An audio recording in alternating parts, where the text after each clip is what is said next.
Selamat datang di mata kuliah pemrograman sistem. Pada modul kali ini kita akan melanjutkan modul sebelumnya. Kita sebelumnya sudah membahas mengenai kernel modul. Ya, ini merupakan lanjutan dari modul yang sebelumnya. Pada modul ini kita akan mempraktekkan bagaimana suatu device driver bisa kita buat. Ya, pada modul sebelumnya kita sudah belajar bagaimana kita membuat device driver, kita membuat modul ya .ko, kita bisa melakukan insert modul, kita bisa remove modul, kita bisa mod prop terhadap suatu modul. Namun perbedaannya di modul ini kita akan berusaha untuk mencoba ya mengimplementasi device driver berupa karakter device ya. Jadi di dalam modul ini kita akan coba untuk melihat bagaimana suatu karakter device bisa berinteraksi dengan sebuah program yang kita buat juga. Oke, kita coba mulai ya. Jadi judulnya pada modul kali ini adalah melakukan writing drivers. Ya, berbeda dari yang sebelumnya. Sebelumnya mungkin hanya pengenalan saja bagaimana kita memasukkan modul, bagaimana kita meremove modul dari suatu device ya, device di dalam kernel. Nah, di sini kita akan coba untuk menuliskan driver yang lebih advance.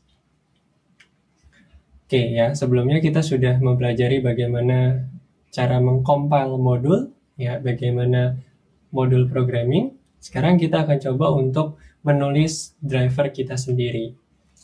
Ya, beberapa tips ya, artinya di dalam driver itu diimplementasi seperti C ya, seperti Unix system. Namun modul atau bisa dibilang library yang digunakan itu bukan library pemrogramannya ya. Jadi bukan library ke user level yang dimasukkan, misalnya printf atau apa ya. Jadi library yang dimasukkan adalah library kernel, karena di sini yang kita buat adalah kernel. Oleh karena itu seluruh library yang kita pakai adalah library di kernel level.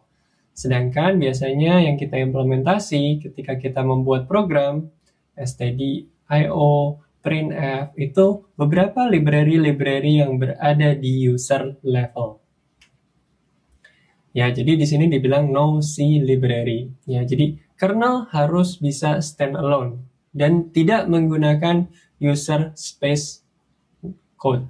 Ya, ya di sini alasannya adalah alasan arsitektural. Ya, user space diimplementasi on top of kernel service. Ya, jadi karena ini yang kita buat adalah sebuah driver dan merupakan sebuah layanan kernel ya, oleh karena itu yang dibuat di sini tidak menggunakan library user space.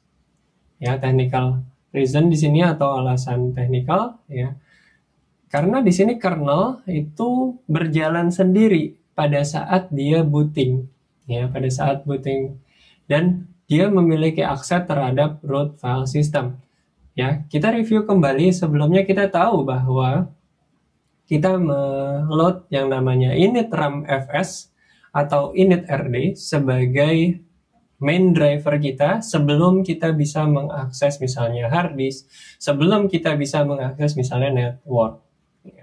Di sini kernel code harus bisa mensupply on library implementation, artinya dia library-nya harus bisa disupply sendiri ya. Jadi tidak bisa menggunakan standar C library function di dalam kernel code seperti printf, memset atau memory allocation. Ya, jadi di sini kernel memprovide juga hampir mirip C function, tapi memang function-function tersebut atau library tersebut khusus dijalankan di kernel. Ya. Oke, kita coba review kembali ke tempat modules. Ya. Sebelumnya kita sudah mencoba untuk melihat modules ketika kita insmode, maka modul kita ada muncul di lib modules. Version di sini adalah version kernelnya, ya, kernel yang kita pakai, kernel versi berapa. Lalu di sini ada modul.ko, ya, yang merupakan hasil kompilasi dari modul kita. Lalu nanti di dalam foldernya ada modules.alias, ada module.alias.bin yang merupakan nama lain dari driver kita ya, atau modul kita. Lalu ada modul dependensinya di sini. Terus ada modul symbols, symbolic string, dan belongs to siapa. Oke, kita coba lihat di dalam konsolnya ya. Kalau kita lihat di dalam konsol di sini ya, kalau kita coba cd ya, terus kita masuk ke lib, terus kita masuk ke modules.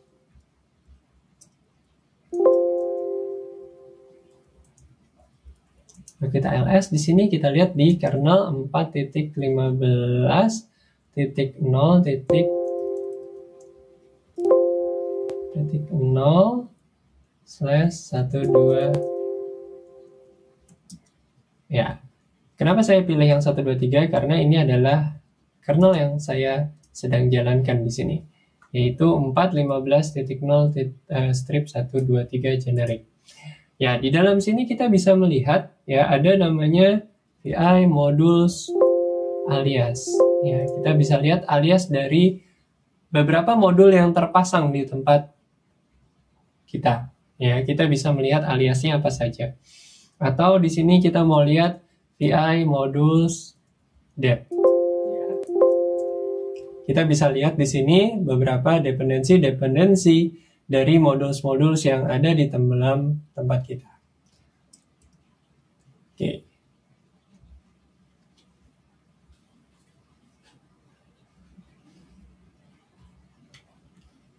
Nah, jadi kalau kita lihat, Linux Device Driver itu merupakan sebuah set dari application program interface, routine, subroutine, ya, yang isinya adalah system call, yang merupakan interface ke dalam hardware. Ya, jadi di sini kita juga meng-hide implementasi dari hardware specific details. Ya. Jadi di sini menggunakan file interface metaphor. Ya. Di sini juga memanage data flow antara user program dan device. Ya. User dapat mengakses device menggunakan file name. Ya, jadi seperti yang sudah kita pelajari di awal-awal pembelajaran sistem programming, ya, hampir seluruh device atau semua hardware itu direpresentasikan dalam bentuk file, ya, seperti dev SDA atau dev SDB, ya. Sana semua isinya adalah device, ya.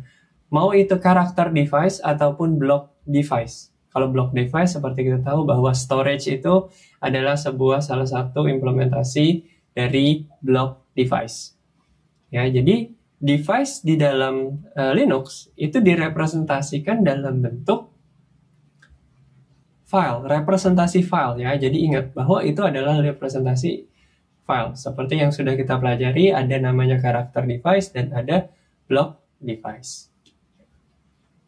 Kalau kita bisa lihat di bagian ini, ya, kalau kita lihat, kalau kita masuk ke cd/dev, ya, di sini adalah list device-device yang ada di dalam VirtualBox kita. Ya, ls-la, di sini ada yang C, ini merupakan karakter device, ya. Terus ada D directory, ya. Terus ada L, symbolic link di sini. Ya. Kalau kita lihat di sini, masing-masing punya ada karakter device, di sini ada block device di sini, ya. Jadi block device itu lebih erat kaitannya dengan storage, ya. Kalau kita lihat di sini ada C yang merepresentasikan karakter device. Ya, jadi ini adalah representasi, ingat bahwa ini bukan folder sebenarnya, tapi ini adalah representasi device saya. Kalau saya lihat di sini, df-h, saya ingin lihat storage saya. Di sini ada dev SDA2, ya, yang merupakan representasi dari storage atau hard disk saya. Atau ya bisa dibilang mau itu SSD atau hard disk, ya. Tapi di sini direpresentasikan dalam bentuk dev SDA2. Mungkin kalian bertanya, Pak, ini kan VirtualBox. Iya, kan VirtualBox itu di dalamnya ada image yang divirtualisasikan gitu. Nah, virtualisasinya itu ada di dev SDA2. Kalau kita lihat di ls grep SDA. Nah, di sini ada SDA ya. SDA itu ada partisinya SDA1 dan SDA2. Kalau kita mau lihat lagi lebih dalam, fdisk min L misalnya.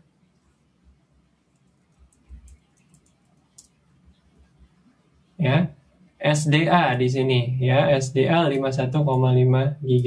Partisinya ada dev SDA1 yang merupakan boot, dan satu lagi adalah dev SDA2 yang isinya adalah Linux file system ya.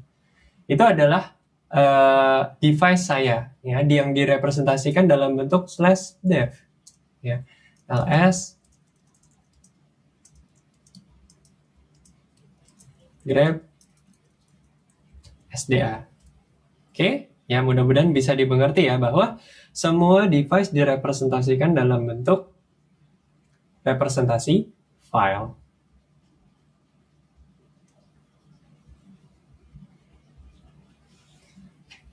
Oke ya, jadi itu salah satu contohnya. Nah, device itu ada beberapa jenis. Yang pertama adalah network device ya, yang direpresentasikan sebagai network interface ya. Biasanya direpresentasi dalam bentuk network interface seperti Wi-Fi yang kita miliki.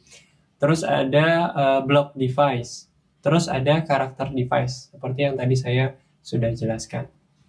Nah, di karakter device ini teletype yang kita gunakan itu sebenarnya adalah karakter device juga. Kalau block device tadi kita udah lihat ya. Kalau teletype ya kita bisa lihat bahwa itu adalah salah satu terminal kita yang kita buka itu sebenarnya adalah karakter device ya. Di sini dibilang adalah untuk mendukung ya user space application untuk mengakses kepada seluruh device, baik itu input, sound, grafik, serial, dan macam-macam. Sedangkan kalau block ini berhubungan dengan storage. Jadi ada 3 pembagian secara general ya, network device, block device, atau karakter device. Ya. Kebanyakan device adalah karakter device seperti yang kita lihat kalau kita pakai keyboard, kita pakai mouse, ketika kita pakai game controller. Ya. Mostly itu merupakan jenis dari karakter device. Oke, sekarang saya coba contohkan ya, yang karakter device yang paling sering kita temui adalah terminal. Ya, kita tahu bahwa terminal itu adalah teletype. Ya, jadi kalau misalnya di sini saya mencoba untuk mendemonstrasikan sedikit.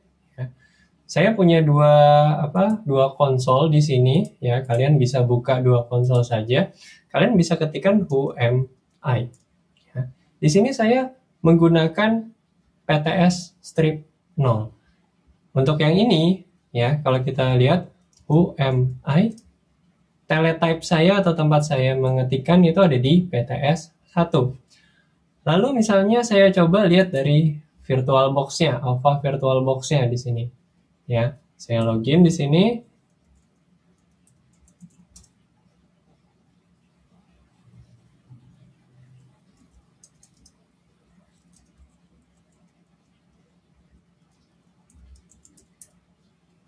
Ya, kalau saya login di sini, saya coba tulis who am I. Di sini dia TY1 atau teletype 1 ya. Kita bisa ganti teletype dengan Ctrl Alt F2 di atas Linux ini ya. Jadi masing-masing kita tahu bahwa yang saya pakai di sini adalah PTS strip 0, yang di sini adalah PTS 1 ya, yang dipakai di sini adalah teletype 1 atau TTY1.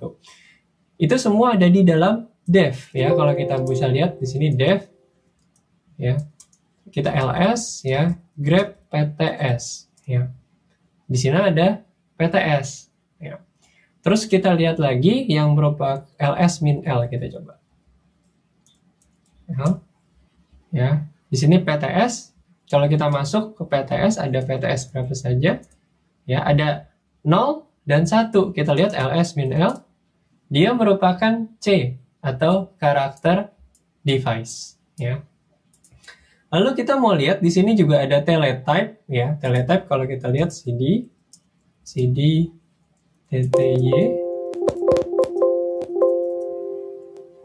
ya. Kalau kita lihat ls ada teletype 1. Nah, jadi dia langsung teletype 1, ya. Kalau kita ls min l grep tty 1, ya. Di sini teletype 1 sebagai karakter device juga, ya. Jadi hampir hampir beberapa device itu dianggap sebagai karakter device, ya. Oke, nah sekarang saya mau coba demokan sedikit ya apa yang bisa kita lakukan dengan karakter device. Saya coba echo hello from left misalnya. Saya coba untuk kasih pesan ke PTS1. PTS1 ini ada di sini, ya. Saya langsung masukin ke device-nya saja, PTS1, ya. Maka otomatis nanti dia akan keluar di sini hello dari kiri. Maksudnya dari PTS0. Oke, saya coba lagi, dia juga akan kasih. Atau kebalikannya di sini, echo hello from right. Lalu kita dump itu ke dalam device-nya.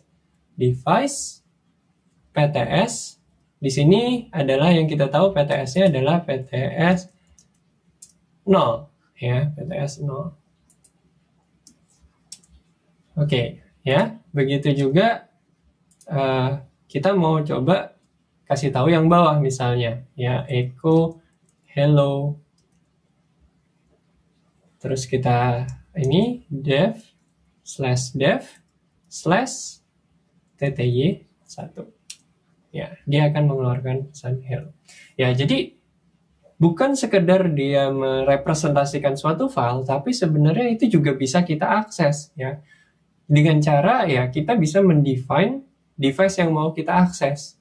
Jadi nanti di dalam program kita bagaimana kita bisa mengakses langsung ke dalam driver tersebut, ya. Ini adalah salah satu contoh praktikal yang untuk menjelaskan ya bagian ini.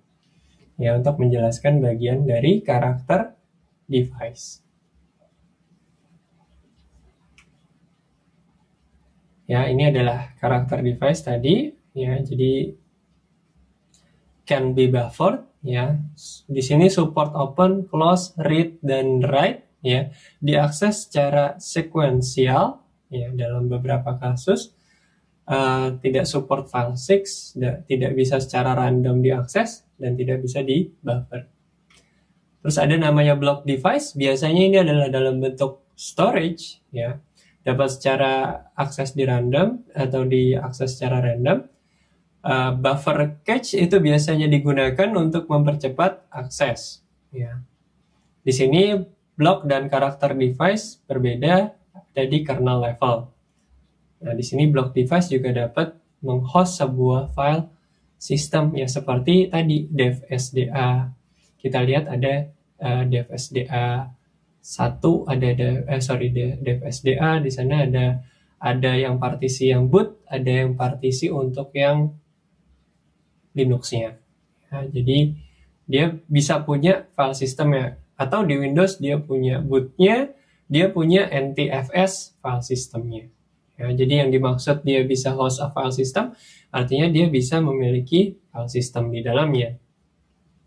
Atau di sini satu lagi yaitu network device. Ya, network device di sini send dan receive paket. Ya. Terus di sini biasanya ada unique names-nya, ya, ada ETH0. Seperti yang kita coba beberapa modul kemarin, ya, beberapa modul sebelumnya. Di situ kita mencoba untuk mengendalikan driver E1000, ya. Jadi di situ adalah salah satu network device. Nah, di sini support protokol stream paket transmission, ya, seperti yang sudah kalian pelajari di mata kuliah jaringan komputer. Security issue di sini ada incidental damage, ya. Terus present possibility untuk sistem, ya. Terus ada di sini beberapa terlimitasi privilege-nya untuk multi modus. Kita harus memberikan privilege terlebih dahulu. Bug-nya di sini uninitialized memory, ya. Terus kernel memory harus di 0, ya, sebelum become available kepada user, ya. Dan information leakage ini bisa, maksudnya password dari root atau adminnya bisa bocor. Ya, artinya Anda perlu trust ya terhadap driver writers, ya. Jadi bisa dijadikan celah ya dalam kernel driver ini karena dia bisa mengakses root, ya. Ya, jadi kalau kalian memakai running system, sebaiknya tadi kalian tahu bahwa yang membuat driver itu siapa, karena dia memiliki akses langsung ke dalam root. Ketika kita mau load driver, semua itu harus atas izin root. Mau pakai driver itu juga groups-nya harus bisa di-define terlebih dahulu oleh root, siapa saja yang berhak untuk memakai. Oke, di sini juga ada versioning dan numbering dan license. Ya, biasanya GPL compatible license untuk Linux, ya, atau General Public License GPL versi 2. Ini adalah secara umum ya implementation step-nya. Pertama kita harus tahu device karakteristiknya dan supporting command. Terus kita map device specific operation kepada Unix file operation. Terus select the device name, user interface, namespace, mapping number, implement the interface subroutine, compile the device driver, dan install the device driver. Untuk practical implementasi dari tahapan-tahapan ini, kita akan coba untuk jelaskan di modul praktikal sesudah modul ini. Oke, terima kasih atas perhatiannya. Sekian dulu untuk modul ini. Semoga kalian dapat mengerti dan memahami bagaimana suatu device driver diimplementasi. Oke, terima kasih.